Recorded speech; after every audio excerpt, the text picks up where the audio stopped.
Нашето прво вклучување е со колегата Борис Камчев, кој што живее и работи во Соединетите Американски држави. Кај нас е 7 часот и 51 минута, во Вашингтон, од каде што се јавил колегата Камчев, е длабоко по полноќ. Камчев, добро утро. Добро утро. Кај нас е добро утро, кај вас е се уште добро вечер, се надевам. Да. Соединетите Американски држави полека стануваат главниот центар на ширењето на новата зараза. Сегашната ситуација се околу 170.000 заразени и над 3.100-3.200 речиси починати од вирусот. Вчера гледав една драматична пресконференција на гувернерот на Њу Јорк, во која што тој во еден долг наратив практично ги сумираше сите овие пресконференции кои ние ги изнаслушавме во последниве недели во Европа и со драмите во Италија, во Шпанија, сега во Франција, па и со овие наши домашни пресконференции. Каква е ситуацијата, Борис, во Соединетите Американски држави во последнава недела, последниот викенд, и каква е состојбата со свеста општествена и со политиката во крајна линија околу коронавирусот? Како прво поздрав до вашите гледачи, Сашо. Се надевам дека сите сте добри, здрави и живи и се чувате од пандемијата. Благодарам. Да, инаку да кажам, јас сум лоциран во округот Лаудин, тоа е недалеко од Вашингтон, до 40 километри. Досега во овој округ од коронавирус почина 2 постари лица, еден маж и една жена, додека во цела Вирџинија има некаде околу 1000 заболени.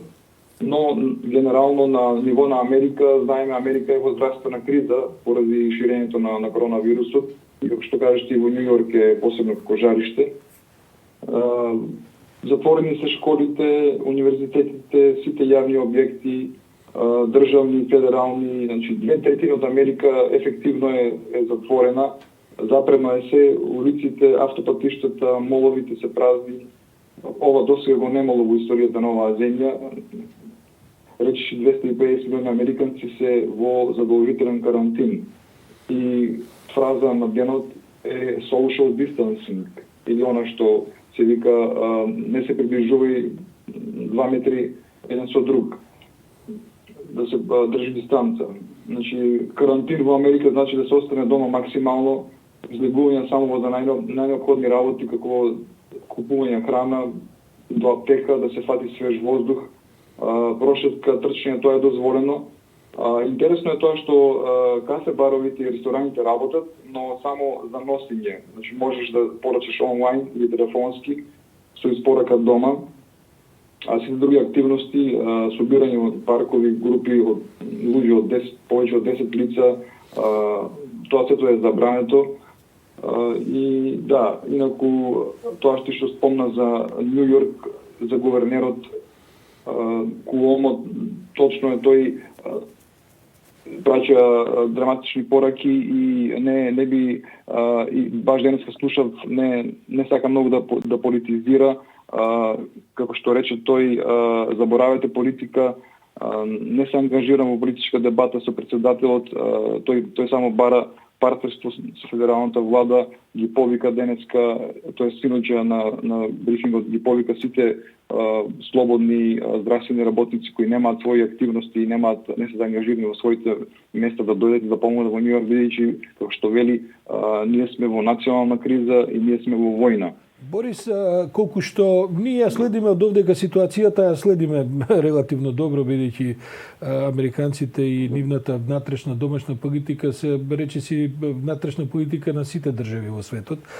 Се чини дека оние први недели на една нерешителност на председателот Трамп, кога се бираа стратегии, се подценуваше заканата, дури и со една, да кажем, нота на вистина на цинизам околу сето тоа што може да донесе коронавирусот, се пропушти еден важен период кога можеше да се стори многу повеќе во подготовките и во, како да кажем, во контейнментот, тоа значи изолирањето на целата таја закана. Сега, како да се дигнати сите сили, се е ставено на располагање, но од друга страна Трамп се уште повремено тврди и цело време има една политика на прва рикверт, се што велат, околу тоа дека не треба мерките за короната да ја убијат Америка повеќе отколку што самата корона е закана, бидејќи економската закана е огромна. Се расчистува ли таја магла, како стојат во јавноста тие позиции,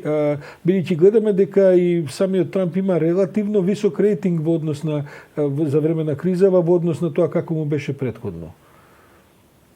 Да, точно е. Трамп на почетокот тврдеше дека коронавирусот е фама на некаква на демократите, а и тоа се објавуваше во телевизиите на конзервативната десница во Америка.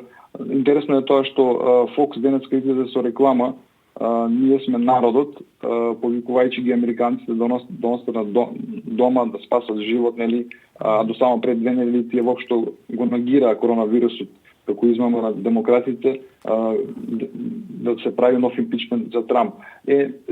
Сега Трамп настапи многу поробусно, мислам, администрацијата на Трамп настапи многу поробусно. Најверојатно е тоа поради тоа што тој сепак се бори за гласови, се приближуваат избори и се смени таа тактика, значи да се представи како кој се грижи за нацијата, тој е дава предвидување дека може да почнат многу повеќе лица доколку тој не би направил тоа што го направи на почетокот. Значи се менува таа реторика сега и најверојатно тоа е заради изборите. Борис, сакам да те прашам, Америка е најразвиената држава во светот, истовремено со еден од најлошите здравствени системи, особено во областа на опфатот на граѓаните во тие здравствени системи.